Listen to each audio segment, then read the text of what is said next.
Watch Dr. Drew's new show at 9 on HLN. Weeknights on HLN.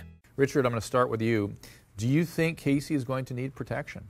Well, there's obviously a lot of threats out there about it, and we're obviously very concerned about her safety. And so my hope is that people will respect this jury's opinion and that they will just calm down. I know it's upsetting. I know that these people are very emotionally wrought about this verdict, but the fact is that the justice system did work the way it was supposed to work in this case, although people may disagree.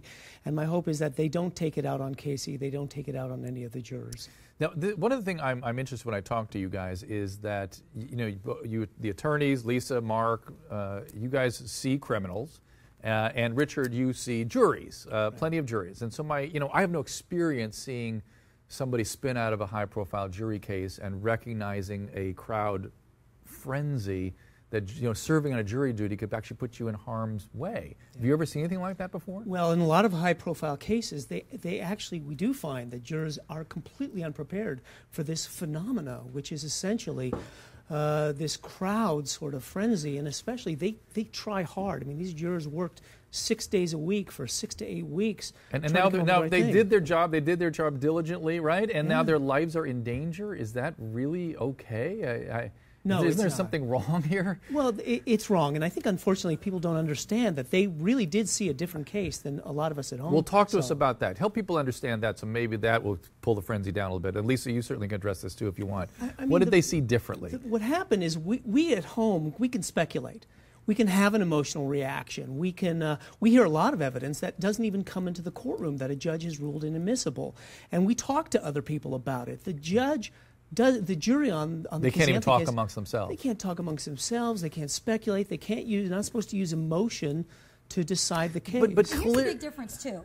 On television, we have graphics and whooshes and people pounding their fists, right? In the courtroom, there's a real air of solemnity that you don't see on television. I watched trials for 8 years on court TV, and many times we were surprised by the outcome. When a juror gets into the courtroom, there's the judge and the robes and the intonation about the instructions. Jurors take their jobs very, very seriously. There's a gravitas. They don't hear, that's right. There's a gravitas that we don't necessarily have on these shows. Not that there's anything wrong with what we're doing. We have the First Amendment right to do it, to comment on it, to call it as we see it, but it's a very different flavor in the courtroom. Well, Mark, let me go out to you. The thing that's striking me now, which I'm hearing about for the first time, is this foreman of the jury feeling that George had something questionable about him. They're not supposed to react with their emotions. That's certainly an emotional sort of gut take on George. What do you think they saw there? Well, I disagree with you. I think that they're allowed to use their emotions. They're allowed to use whatever they want in evaluating whether a witness is credible and or believable.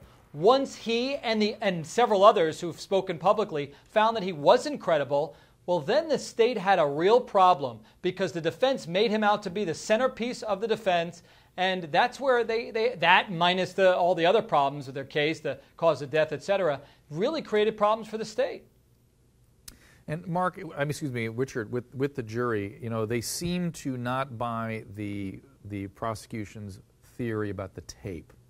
Did the prosecution just miss something about that jury? Did they just assume that the jury was keeping up with them? Was that the prosecution brainwashing themselves about their case?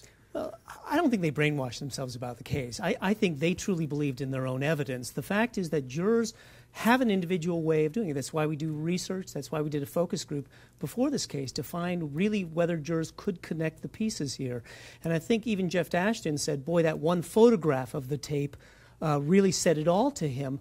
The fact is the tape was adhered to the hair, and there was some, I think, questions that the jurors had about really how it got there, and it was representative. But why didn't they pick that up? I mean, that's my. I look at that picture, Lisa, and True. I think, how'd that tape get there? Mark has a point. Mark, go ahead.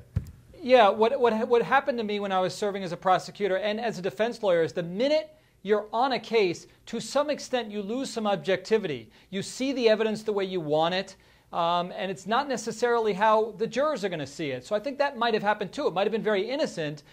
Jeff Ashton, the other prosecutors believing so strongly in her guilt, so every piece of evidence that came across their desk, they saw a certain way, they thought it resonated a certain way with the jury, and maybe it didn't.